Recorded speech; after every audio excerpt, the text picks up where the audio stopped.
Welcome back to Interviews. My name is Alexander Griffin, and I'm part of the interview team for the 11th SUNY-wide Film Festival. Up next on our interview block is... One second. Up next... I'm not next. It says you're on the block. Who's going to be interviewing me? I can't interview myself. Do what you gotta do, man. I have an idea. Oh, Teddy Brill? where am I? You're with me. Alex Griffin. How are you, my I friend? am good. Congratulations, Thank sir. you. I appreciate it. It looks like you're interviewing me now. I am going to interview you now. Well, you can't do it like that. You I gotta be wearing this thing. I think I need your jacket. 1 second. Whoa. at you. Dude, I'm looking snazzy, aren't I? Absolutely. This is awesome. Yeah, man. Hey. Yeah, man. Looking great. Welcome to the 11th SUNY-wide Film Festival, Thank my you. guy. Welcome. It's such a pleasure I to appreciate see you. that.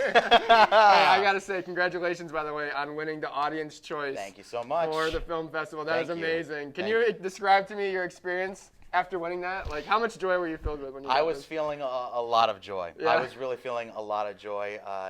Fumble really started out just as a simple class project, as I saw back in the day when I filmed it, and then it's gotten all of this, this recognition at over 16 and counting film festivals. That's a lot of film festivals. Yeah, man. Yeah, man. And now you got another one. Now I got another one under my belt. Now, how many awards have you gotten for the film?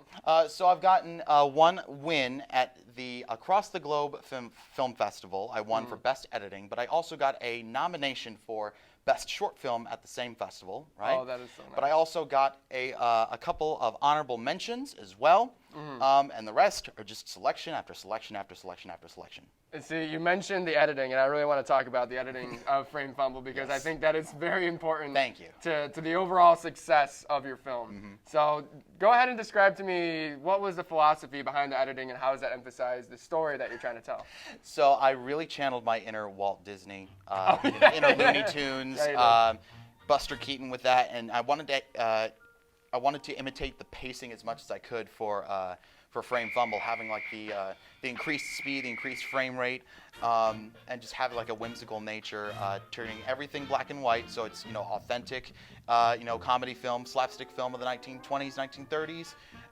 So it was really just creating magic that was on the screen that is, even though told through a digital form, it is still reminiscent of the old days, brings back a nostalgia, and just reminds people of the simple comedy. So that was my editing theory, just making everything as simple and as comedic and as universally communicable as well. No, and I love it so much. Like, this man. film, I think really deserves the Audience Choice Award because like it's so funny and it really like bite-sized too. I mean, how long is it? It's like about 4 minutes-ish? Yeah, 3 minutes, 3.5 minutes-ish. Yeah, and there's such like a nice like little story that you can tell with this. So can you describe to me exactly how you made this and what the circumstances surrounding it were? Because I already know, but you need to tell everybody, all right? Yes, Yeah. so for those of y'all who are watching who don't know, Fumble was actually shot in my very own residence hall room here at SUNY Oswego.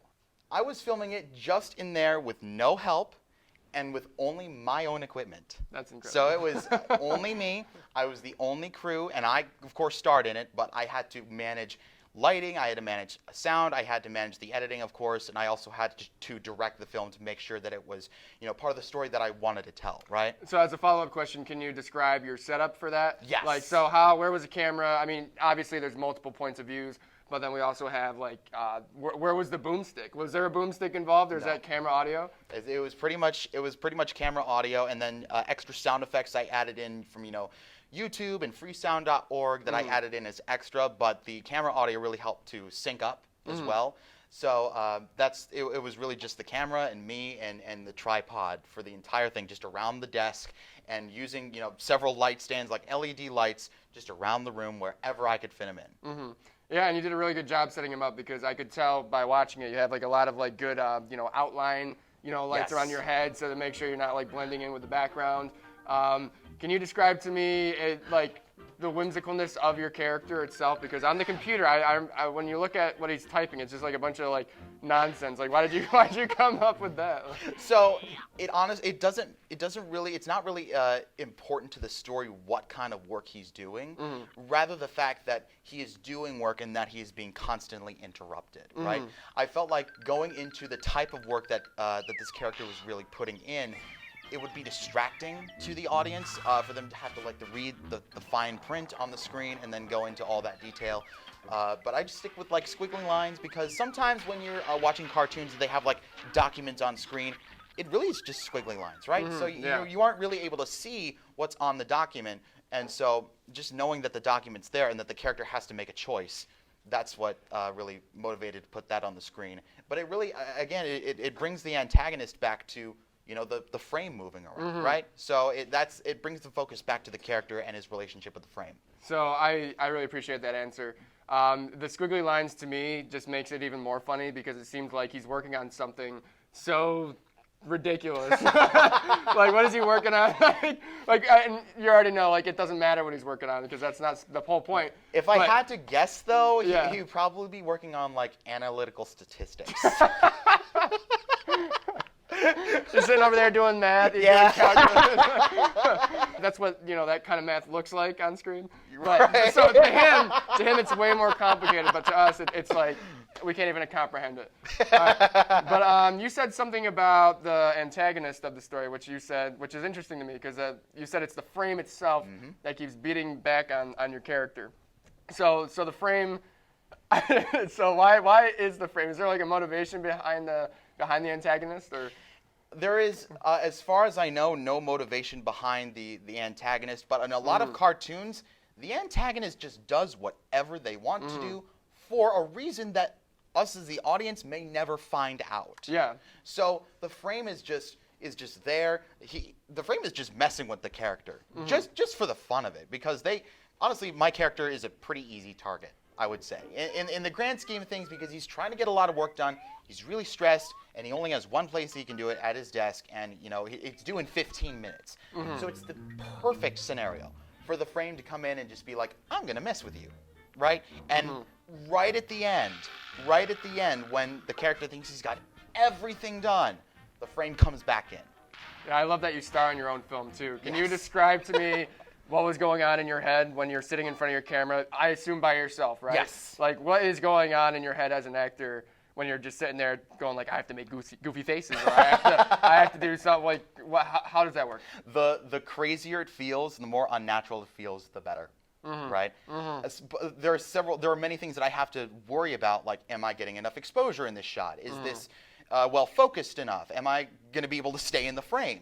So it's something that I have to think about, and I have to like remain in my place within a certain tolerance of the frame of the camera frame, not the actual like the frame character, but the camera frame. I have to remain in there.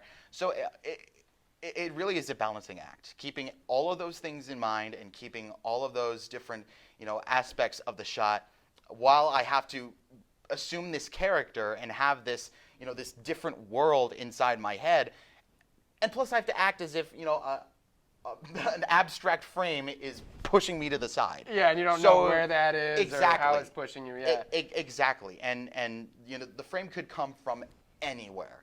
So it really is a very, very difficult balance. Well, did you have that mapped out in your head, though? Like, the frame is going to come from the right side first, and then it's going to come from the left, or were you thinking, like, I'll figure it out in editing bay? Like, right now I'm going to duck down, and then later I'll put that in. In some cases, yes. In some cases, no, it was planned. In some cases, it was just me just going back towards the camera position, and I thought to myself, okay, maybe the frame's going to have to be on this side. Or if I'm like trying to squeeze myself out from the frame that's coming in from the top, okay, we're gonna have to do a vertical squish right there, right? Yeah. So it really, part of it was planned and part of it was just the spontaneity of it all, which helps the magic even better, right?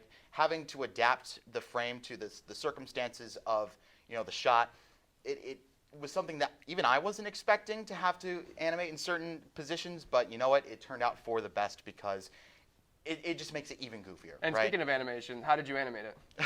So I animated everything in Adobe Premiere Pro and After Effects. I hand animated the frame to come in. Thankfully, I didn't have to animate it frame by frame. Oh, dude. Thankfully, that was not the case. But I used, eases, and I used keyframes, and I used easy transitions with all of the frame as well. So it was a new challenge, and it was difficult to have to figure out doing it the first time.